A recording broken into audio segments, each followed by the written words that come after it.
Alright, hello everyone. Welcome to episode 19.2 for us of the Backlash podcast. I'm Scott. This is Eric.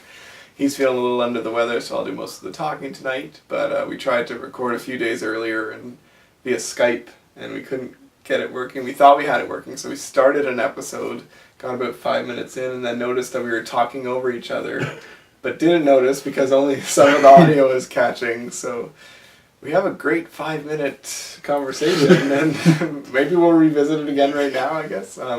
We were talking about how some of the Virtual 5 superstars seem to be the strongest of the bunch, and that was really a set that our playgroup skipped because I think we did 5 and 6 at the same time or something, and then the next week was 7, the next month was 7, but 7 had all the current superstars, like the Shield and the Wyatts, whereas Virtual 5 had people that weren't around so much anymore.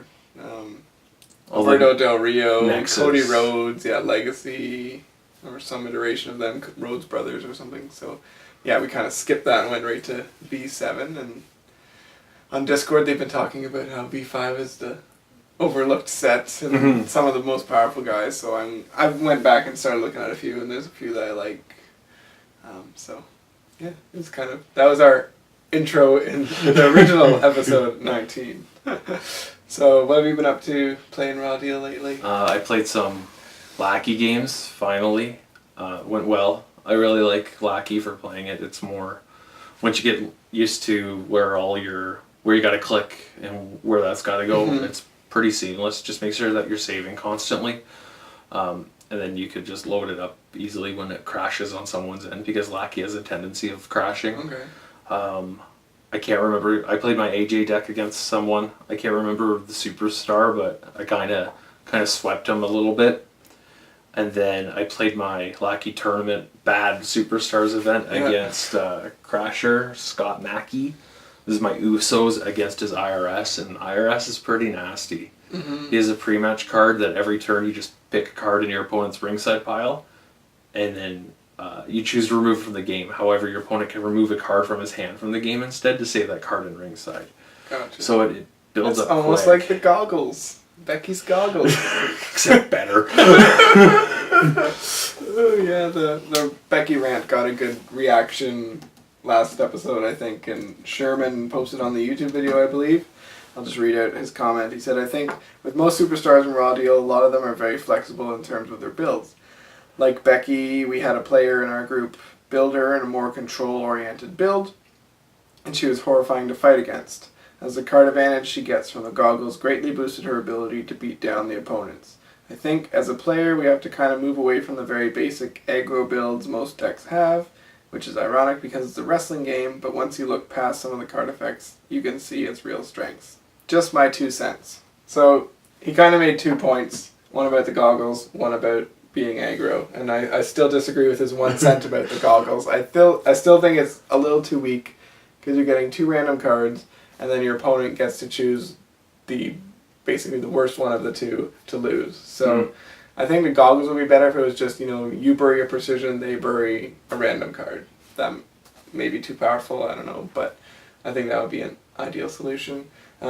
Towards his comment on building a control deck, I definitely geared the deck towards heal actions with the Abraham Washington show. So she has a few multi-actions already, and then with that you can grab the mic, let the healing begin, spit at opponent, all those low fortitude heal actions, and Abraham Washington makes his once is enough plus 10 fortitude for each one in play, and ignore completely on his multi-reversals, so it's pretty potent. I like the way that it's going. It's doing a good job of recovering and shuffling, but now it's to the point of, okay, how do I win the game? How am I getting aggro enough to win the game? So it's still a work in progress. And I think, a lot of the decks are very basic aggro decks these days, but you're kind of forced to go that way with that looming old school wrestling match. Yeah.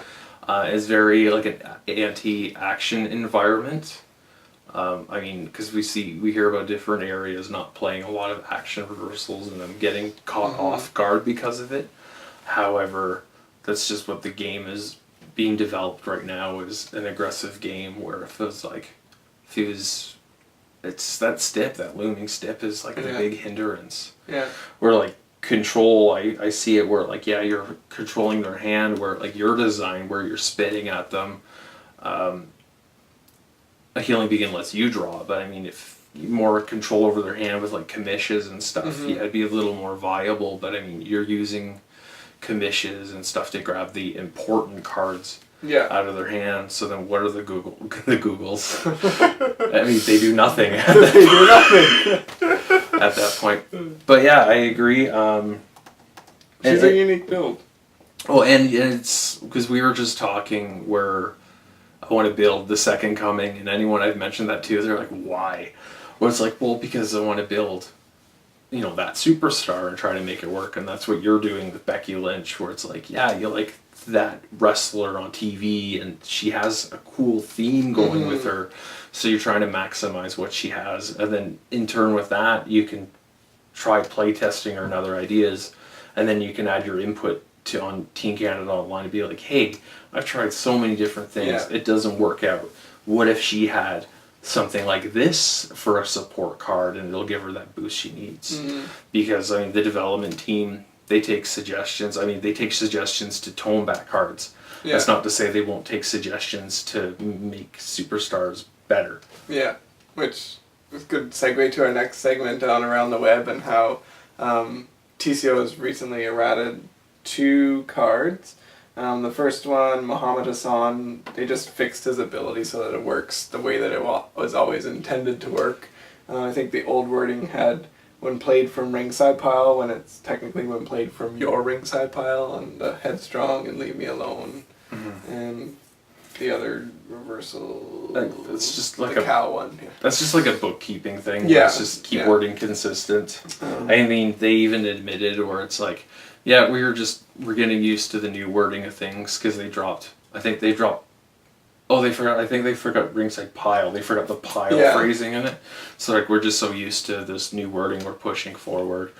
We'll adjust it accordingly. But I mean, he came out in what, virtual 3? 1 or 3. It was early. Where it's like, and now it's only getting caught. As far as, so I mean, just well, because you kind of say, is this how it's supposed to work? Yeah, that's how I think it's supposed to work, so that's how it works, right? And then, the other one was APA's dishing out old school beatings. It's a pre-match card, or is it a backstage card? Oh, it's pre-match. It came out in Virtual 8, so this is last year's new card. Do you know, did you see the story? You were on the Discord. Yes, I definitely. I'll let you explain it. Saw the story, offered suggestions, but basically they have an ace effect that once during each of your turns you may overturn 4 cards, and then it used to be put 2 Backlash cards from your ringside pile into your Backlash. And then you could also discard 2 to make that effect not be reversed. So what this APA deck did was played 2 ready to fights, sacked them, picked up 2 moves, discarded them so that the ace couldn't be reversed, right, and then just cycled the ready to fights until you can essentially recover your entire ringside pile every turn, unrespondable. Yeah, they're netting 6 cards on the recovery, because you're overturning 4, but you're shuffling a total of 10 in. And then you pick up the 2 moves when you ace them, and then you discard them for the effect on the pre-match. So, Rio the Beast, Josh, that was a very negative event to live through, and David came in and said, alright, let's just nix that right now. That was the user Killer Cactus on Discord. I think that's his TCO username as well. So I'm glad that he found that exploit in order for it to be kind of kiboshed. Yeah, that's very powerful. I was saying that you could use like a rules were meant to be broken, or coach says today's the day to remove them from game, but coach hasn't seen a lot of play, I guess, in other areas. In ours it's still pretty rampant, just because Ready to Fight is a very good card. So if you just remove it from game, nick it right there, and then suddenly you're also plunging their like cows and sustained damages, like that gets pretty potent. So I'm surprised that coach isn't a more powerful card, especially since it hits some of the good specifics in virtual, but a lot of them you can't respond to, like Charlotte and Becky's card, Team PCB you can't respond to, Shuffle 6 Draw 2. And also, from what I've seen in my experience on Lackey, is not a lot of people are running Yours Graceful as a cow on ice anymore. They're running turn the match around, Mm-hmm. which has RMS, so it's not getting plunged. Yeah. And same with your reach, exceed, your grasp has no. It doesn't have RMS, does it? Yeah, it does have RMS. It does have RMS. So I mean, those are the two essential ones, pretty much. Yeah, that's true. Yeah. It's just we're so far behind. I think it's the time difference from Canada to the Yeah, United it's States. definitely That's how different far time behind. zones. Yeah. I'll bring up the two. So we were given an exclusive reveal of two superstars for the next virtual set. Exclusive. I'm curious to hear what type of backlash that the people may have, because these are two, I'd say, outdated superstars. It's a very NXT focused set. However, these superstars were really relevant in NXT. So we're getting American Alpha and the Vaudevillains. 75% are still active by WWE rosters, Yes, so we that's got true. that. Yeah. I know people could boo because, we're getting like Mojo Rawley and, some outdated people. However, we had a chance to see the superstar cards, and they're nothing to boo over. No, they are very nice looking. Yeah. And props to whoever designed them, because they look really good. Yeah. I don't know how much I'm allowed to say on this, but I like how they look. We saw them, and I don't think anyone's going to be disappointed. No. I'm excited to play American Alpha more than Vaudevillains, but personal preference. So I think I had heard that we might be seeing these by Gen Con, the set. So that is mid-August, I think. It's really soon. It's like 2 months away. 2 months away. However, consider we'll go from 2 months away. Let's go to an event that's coming up sooner. We're recording this on Thursday. However, this is released Tuesday, and in 4 days we'll be making the trek down to Moline, Illinois for Planet Funkcon.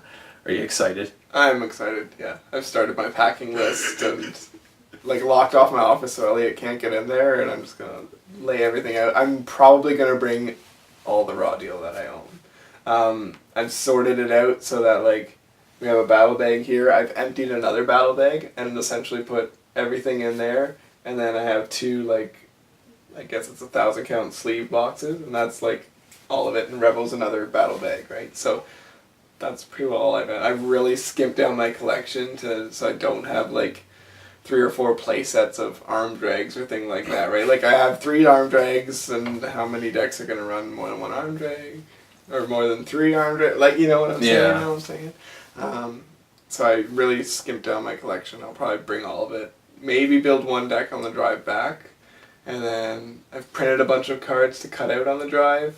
So that on the drive back, I'll probably dismantle 4 of my 6 decks and rebuild a bunch of new ones, because I printed a bunch of new ones. I'm excited to play them out. So I think I'm more excited for the side stuff rather than the main event of it, because competitive raw deal it kind of changes the tone of. You think competitive, it's you're kind of grown and you're not looking forward to it, but I think with Discord and having the 2 raw deal podcasts now, we've kind of gotten to know each other a little bit, and we've had conversations. I mean, we know that okay, not everyone's coming in here to be a douchebag and win. They might say they are, like Brandon, but but there's that almost friendship that we built on this chat and Discord, right? So even though we never met each other before, so. Well, we're really fortunate too, where we're not going in right to the main tournament. We're going to have an evening beforehand to get to know each other, play some casual games. We'll be repping our Canadian superstars in those fun games, and that'll be a good time. Yeah, did I make any other notes on Funkcon? Nope, you're bringing some Revo. Yeah. Oh yeah, I'm bringing a Rebel deck. I think one other guy's bringing a Rebel deck, so Friday night we can toss around some Rebel games if everyone wants to play test for Gen Con that's going. We'll have some decks. I'll play whatever. Yeah, I'm the same. But otherwise I only have 6 virtual classic decks, so. That's it. You don't have enough time that evening to play 2 of them. Yeah, exactly, right? Yeah, I did play 2 games this week, and both of them were 1.5 hour matches, because we don't set times. One was Becky versus Your Freaking Hero, and he played the pre-match storyline that changes his ability, so he had hand knowledge the whole game. Oh no. And then I played Tori Wilson versus his Great One, so I had hand knowledge the whole game, so it's almost like 2 games of solitaire, but it wasn't quite that bad. But yeah, it was pretty fun. 2 really back and forth games that could have gone either way. The Tori game that I lost, he played like 7 cards that I couldn't respond to start. Like, he played a sharpshooter, which I just didn't have a reversal in my hand. Oh, Her pre-match is a little weak to start, so I just literally draw my 8 cards. Like, that's her pre-match. So I didn't have a reversal for that, and then he followed it up with an action. I'm not sure which one. It wasn't even a specific, though, but I couldn't respond to it for some reason or another. Then he played like Spit Punch, like played his action that couldn't respond to with his ability or couldn't be reversed, and it was okay. I think I count his 5th or 6th card. I was like, all right. So then I had a big like comeback to get over, which I eventually did, but I think I was like 2 turns too late to play her action. That's a lot of people don't like that, where you like reveal your hand to your opponent. Your opponent gets to play 1 card, and then he puts all his hand on the bottom. I want to take my test. Yeah, I want to take my test. That's what it is. Yeah, so card's nasty. Are you running her like DDT aggressively? Not really, but after this game I did add 3 more DDTs because I was like, it's a little slow. But like in my game I just did Panic Mod Clutch, and I did that twice, got me 10 Fortitude, and that's all I need like for the whole game. Right? So you think of going, that's value in her. So you get those DDTs, you can get comebacks underneath it, and you know, either face or heal actions that kind of support that, like crowd support. Not in my build. Like basically the idea is either do Panic Mod Clutch to get the 10 Fortitude, or go Mind Games into the trademark finisher if I know they're not running No Cell, because they can't reach because it's a superstar specific. Mm-hmm. So I'm starting with like 9 or 10 Fortitude typically, and then you just want to take my test and just spam DDTs and play my secret tech, Egomaniacal. So everything that's overturned gets removed from the game, so they don't recover as much. That's the plan anyways. Removed from the game is so powerful. I found that out in the IRS, where I think more than half my deck was removed from the game by the end of it. However, Uso started with 17 cards in hand. Yeah, that's kind of because they're just ridiculous. They are a really good drawing a blank deck. Yeah. Because they get the maneuvers listed on their ability. So like Samoan Drop, Super Kick, Body Slam, the 7 for 6. Yeah. Double Underhook Suplex, which is the 5 for 7. Mm-hmm. You can give it blank text with their backstage area card. So when I'm behind, I'm tossing, because I'm running the WCW tag titles, that gives it +1 damage. So I'm tossing Double Underhook Suplex, protected under drawing a blank for 8 damage. That was doing its full damage. Yeah. I actually got to play a Super Kick after a Super Kick and got the damage boost. I couldn't tell you the last time that happened. Oh yeah. Interesting.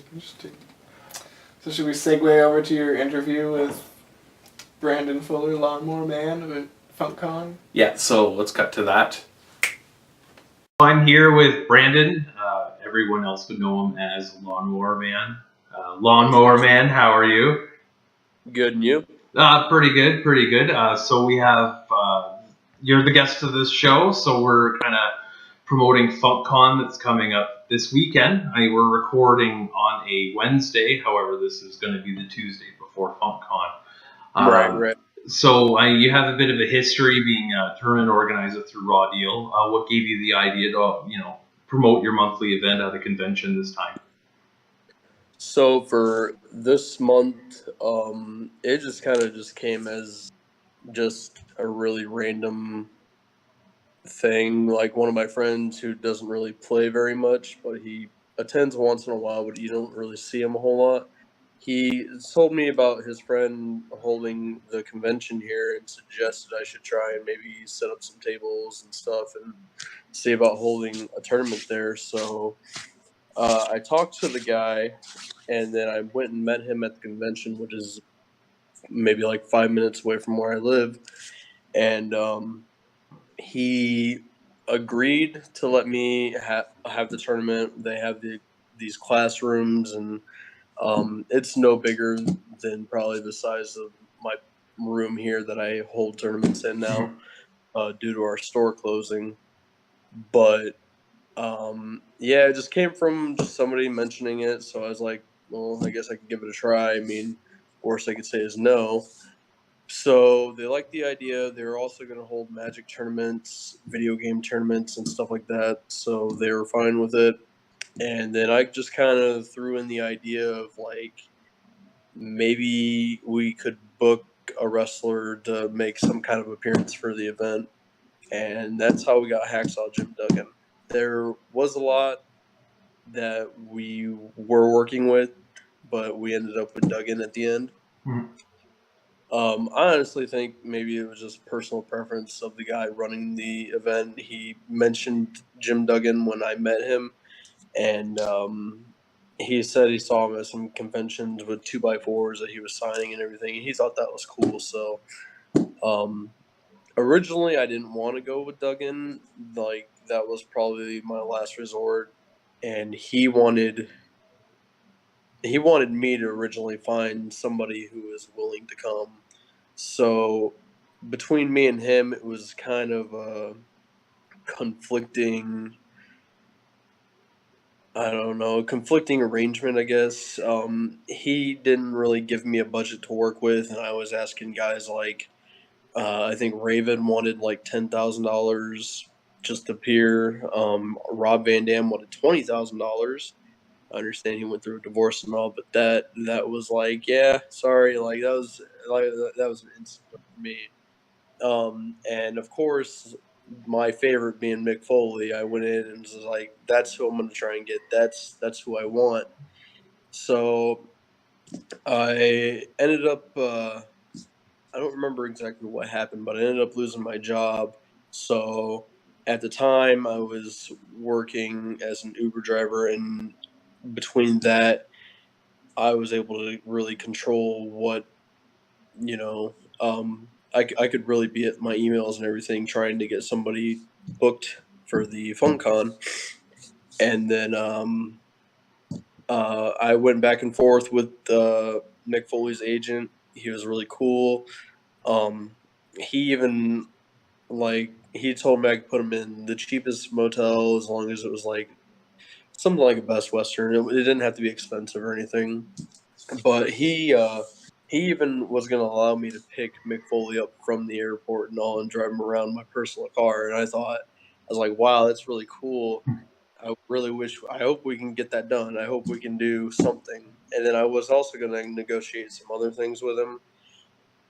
But it turned out just because me and Steve couldn't come to terms with, is this person worth booking? Is he worth the money and everything? So we ended up not being able to book McFoley because he took a second offer from another. I don't know if it was a convention or anything, but he decided to take another offer on that. But if FunCon happens again next year, that's who we're shooting for as the main guest at this time.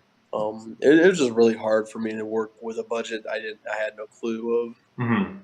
of. They're worried about booking certain stars that they got, and now I feel like maybe their budget maybe somehow doubled because all of a sudden now they're booking a lot more people than what they were intending. So I mean, next year we could see McFoley, but I'm pretty happy that we have Hacksaw Jim coming down. I think it's pretty cool, and a lot of my players and stuff would like to meet him. So Well, it was a good opportunity for you to kind of combine the passion for wrestling with Raw Deal, and you can make that a draw for Raw Deal players. How have you felt about the reception of this event? And you have a carload of us coming from Canada and possibly other people from around the United States. This is kind of turning into the Intercontinental Championship of Raw Deal. yeah. How is that? How's that positive feedback been for you? I really appreciate it. Like, I have two players that drive nearly 3 hours already just to come play at our local events, And I sometimes feel bad because we only have maybe 6 people show up. We have more players. We just don't have the same schedule and all that everybody can show up at. But I mean, we have round robin tournaments, and it turns out we play 4 rounds anyhow. So it's just really awesome knowing that there's people that would want to come to something that you're putting together. They're willing to put the travel in and willing to risk a big chunk of their time to attend an event such as this. Um, I couldn't appreciate it any more than I'm lost for words with it. Well, and the way you've been doing, like you promoted it with like, hey, there'll be a wrestler here to present this championship. Okay, well now you got a replica championship belt, and on top of that, you're getting all these other prizes plus other prize donations from other players. Maybe there's something coming in a promo from the development team. Who's to say? Yep. But it's been really big, and it's kind of like not I wouldn't want to say poor man's Gen Con, but it has a different appeal what Gen Con offers because it's strictly raw deal, it's strictly one format, and you can make a weekend, you can make a 2 evening thing out of it, only having to worry about one real competitive event and kind of like a hangout event the night before. Yeah, for sure. So like I said, we intend to have casual games here at my place. I've got a really large space that I've been able to put 3, and I could probably put more 6-foot tables in here, and I mean I could hold probably our whole Funkcon event in here, but due to that not being as fun as it would at the con, what we're gonna do. But yeah, I mean, I've been playing this game since I was 15. I'm 25 now, soon to be 26. So I've been playing this game for a very long time. And I'm excited for the event. I can't wait for next weekend. That means I get an extra day off of work, worry about anything, and I will be playing card games for that entire weekend, enjoying myself. I don't get very many days off, but when I do, it's nice. And this is gonna be the vacation. Well, it's exciting for like our group, like Scott, myself, and our 2 friends that are coming along. Like we've never traveled outside of Canada for Raw Deal. We've been very fortunate where we've had the Canadian qualifiers an hour drive from us over the years. So this is kind of like a world event for us too. We can experience kind of these other play styles. Like Mitch is famous, who's the current world champion, is famous play from behind and rebuild his arsenal. And Josh, who has the WWZ podcast, he talks a lot of strategies, and so it's going to be fun to experience that outside of Lackey because we're just getting fresh to Lackey. Up in Canada ourselves, just because we're so many years behind in raw deal and virtual compared to everyone else. Not because we're in Canada, just because we took a while to get to that part. Right. Yeah. I mean, Lackey is really fun to get into now. Like I've known of Lackey for the entire time I've been playing, but I never really got into playing on Lackey until maybe last year. But yeah, playing Mitch is fun. I've probably got a record of 0 and 112 losses maybe. He's an incredible player, and I'm glad he's from our play group. That puts everybody on their A game because as soon as you feel like you beat him, he makes me feel this every time we play. I can come close to beating him, and then all of a sudden he's gonna shuffle in 20 cards, make you mill 14 cards, and he's gonna kick your ass right when you don't expect it. And he's an incredible player, and I can't wait to play him at FunCon. I can't wait to beat him at FunCon. That's where my first win's gonna come from, is FunCon. In the finals, right? And it doesn't matter as long as I beat him one time. We will have FunCon for sure next year. Now you're saying you got into raw deal at 15. That's about 11 years ago. So you got in right at the tail end of the game, probably like No Way Out or Great American Bash, right? Well, when I might have gotten into it a little bit earlier than that. I remember my first starter deck that I bought for myself was a Big Show, and it just happened one day. I was playing Yu-Gi-Oh, when I was like 12, 13, maybe. I was playing Yu-Gi-Oh, and I watched these two guys play. They no longer are in our play group, and I seemed to fit in with the bad crowd because they were just people that you wouldn't want to hang out with outside of the card game. You wouldn't want to know what they're doing outside of it. But I was watching them play. One of them had the Dudley Boys, and I really liked the face card that they had. It wasn't the foiled SS3 one. It was like the army one, I guess, the green one. And I thought that card looked pretty cool. I thought the whole pre-match phase is really different from a lot of other card games. That's probably what really drove me the way to play into Raw Deal was just that setup. Just I thought it was really complicated and something if I picked it up I'd probably enjoy.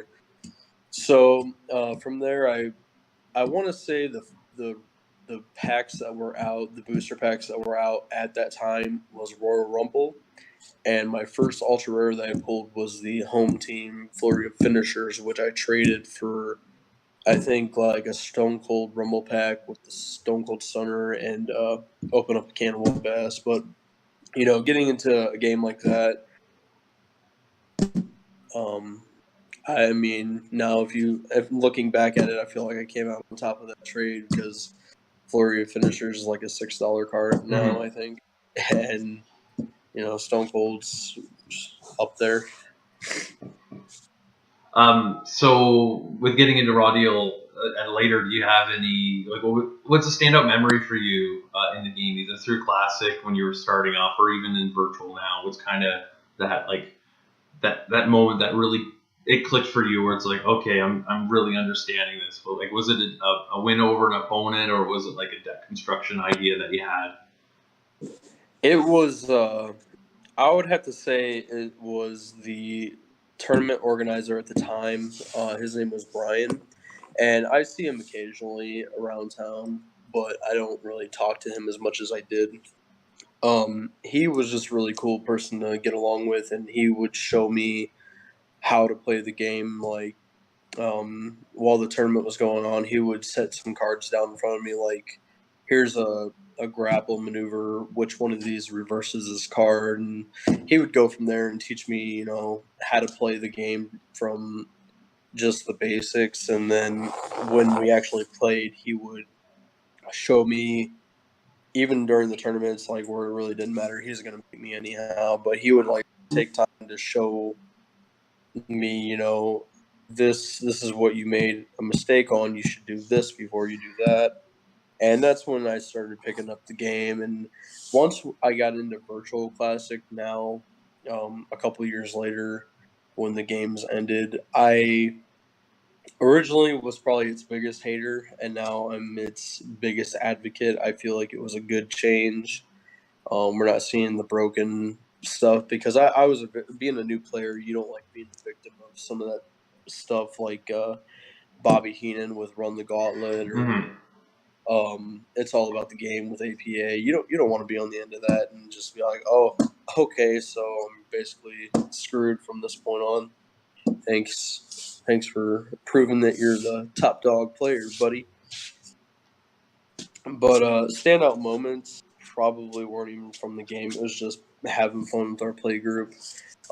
Like, I don't know if you know who Jake Weirs is, but he's a guy that I think maybe 2 years ago he made a whole big video where he's dressed as Mankind, and he's always been dressed like Mankind. And I remember one time the guy that taught me originally how to play where his name was Terrence, but he taught me to play when I watched him play with like the Dudleys and stuff.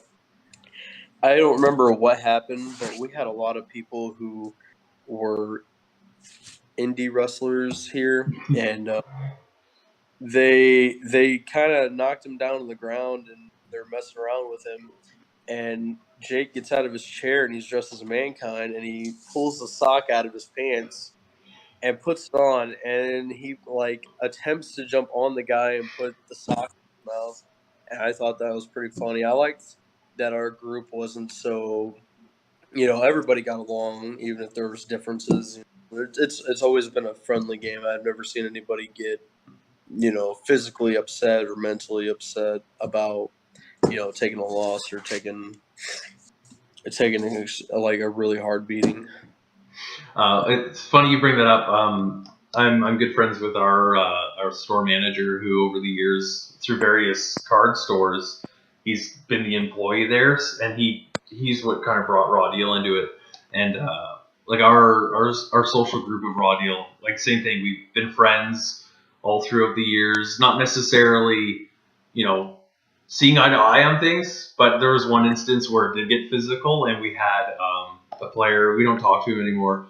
He pushed someone else into a wall, like leaving a big like hole in the wall. From I don't know if it was his head or his shoulder, but this is the timing's funny because how you just brought that up.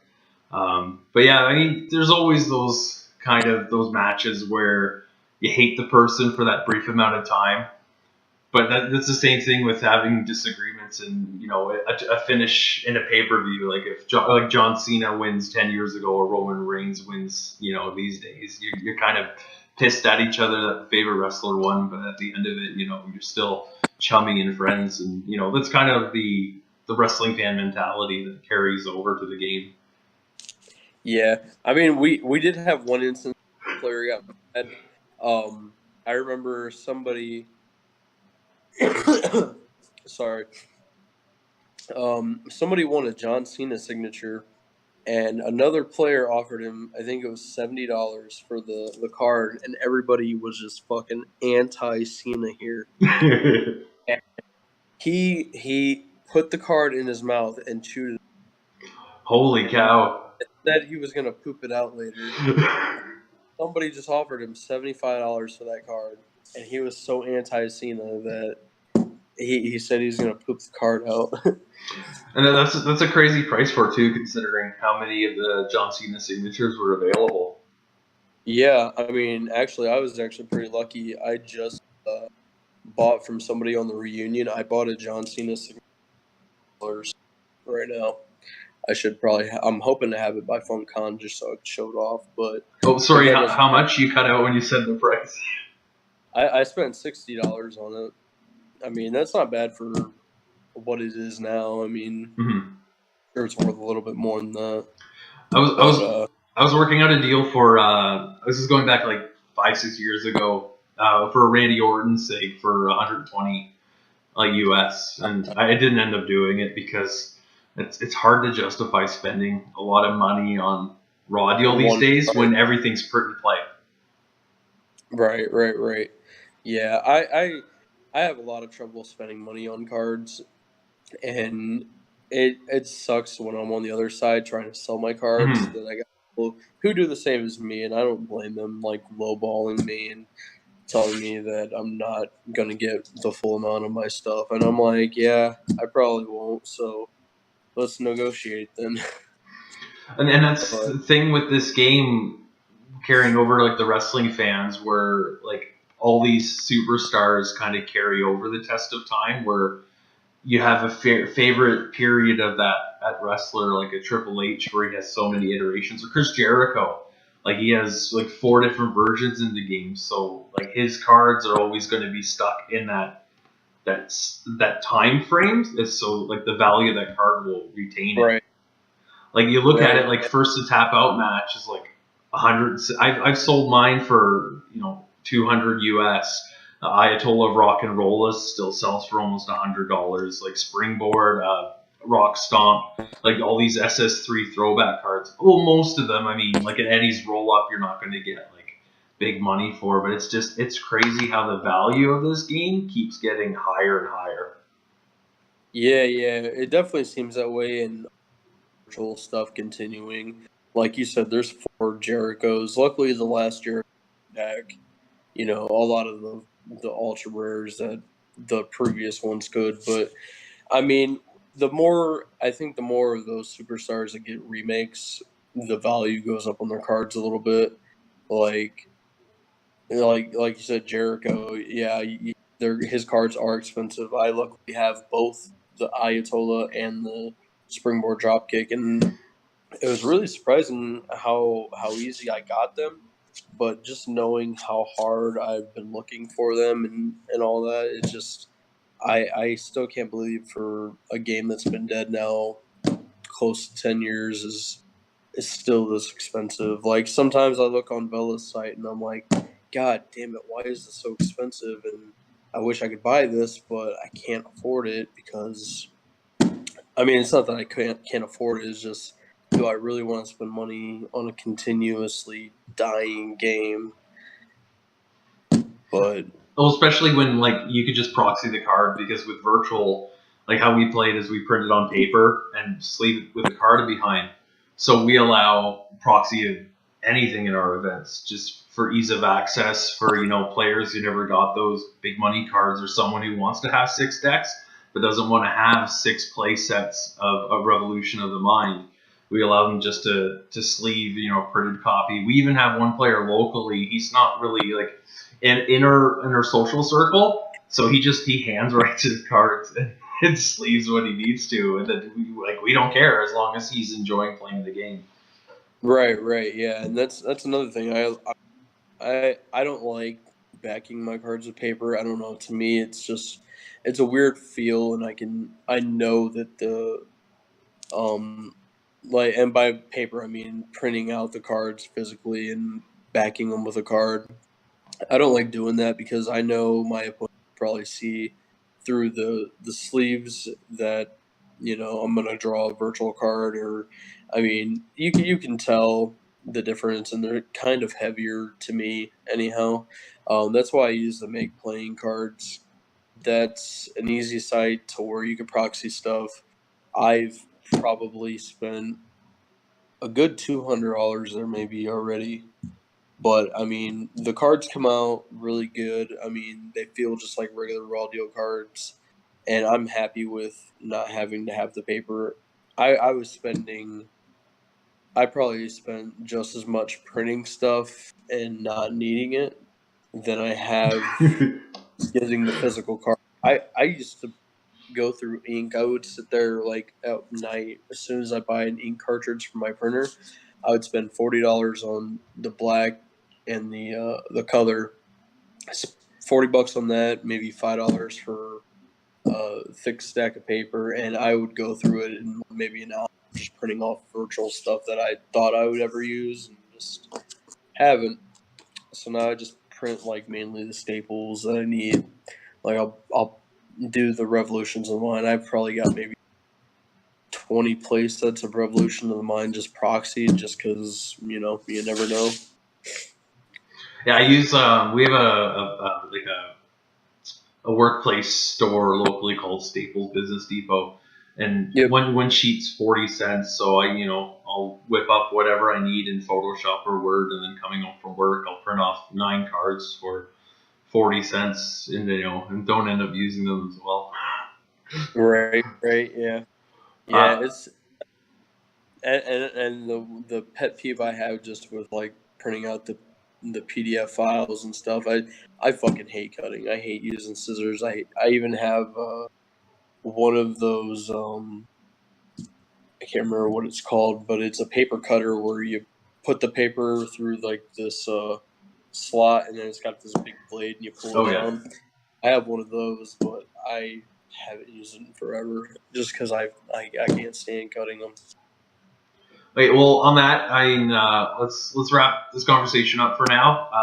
Planet Funkcon is this Saturday, Sunday. You want to promote it and try to get some people who are on the fence to come out. Where is it? What time's the event? And, how much is it to get in? It's June 22nd, June 23rd. The times I'm a little fuzzy with, but I believe they both start at 9 a.m. Um, Eric, I'm sure will leave a link to the description of the event, the YouTube video. But it'll be June 22nd and 23rd. The tournament is on the 23rd.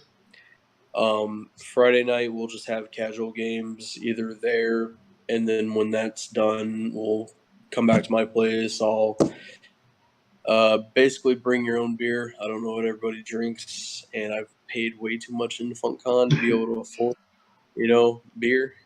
But we'll just have some casual games, and it should be a fun night. And then Saturday we can all be competitive assholes and go from there pretty much. The entry fee is $45 for both days, 40 for just the Saturday. Don't if you plan on attending the event, do not purchase a ticket because as I was told, there's something going on to where Ticketmaster is taking $7.50 of the tickets purchase, I think, for the event. Like people that are paying just the regular $10-15 online to get the ticket, like Ticketmaster's like taking the big chunk of money from them because they have some contract worked out with the venue that it's going to be out. I'm not sure if that was worked out ever.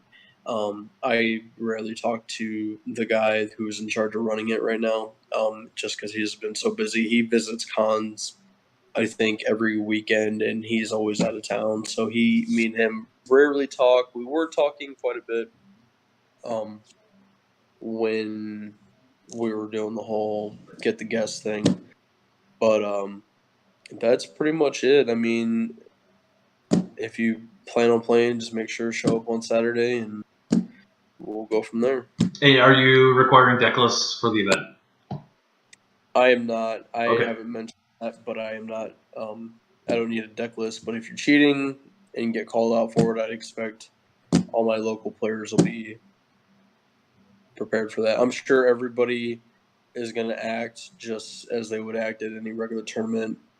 Not expecting anybody to cheat. I'm not expecting to have to be a up your butt judge, but if that comes down to it, I will. Mm-hmm. Okay, well, thanks a lot, Brandon, Lawnmower Man. I'm sure if anyone has any questions leading up to it, they could message you on Discord or Team Canada online. Yep, under Lawnmower Man. Yep. Okay, well, we will see you, I guess, as of recording, just over a week from now. All right, awesome. All right, thanks a lot. See ya. And we're back. We realized that we're going to be in Funkcon for episode 20, so that's super exciting. Yeah, that's going to be good. I mean, talk to a lot of people, get everyone involved. Mm-hmm. We'll see what happens with some road videos or audio. Yeah, I know we want to try and record a few episodes in the car. We'll see how that goes. It's a 12-hour drive, so I mean, we have Twice. lots of time. Yeah. I'm excited to try some Chicago deep dish pizza. Yeah. We'll see how tired we are. It's like, is it worth this extra 2 hours drive? Oh, yeah. You take the Monday off afterwards? Yes. Yeah, so I do have two soccer games Sunday night. If we make it back before 10 o'clock, like, I'm going across the street and playing soccer, so regardless of what shape I'm in. Whatever. Alrighty, so that'll wrap it up for episode 19. Yeah, Moline, Illinois, Planet Funkcon. I forget. I think it's the Tax Slayer Center. You know, we'll be there. There'll be a lot of people there. It's the Intercontinental Championship of Raw Deal, it feels like. So come on out. Some virtual Raw Deal. Yeah, see you there.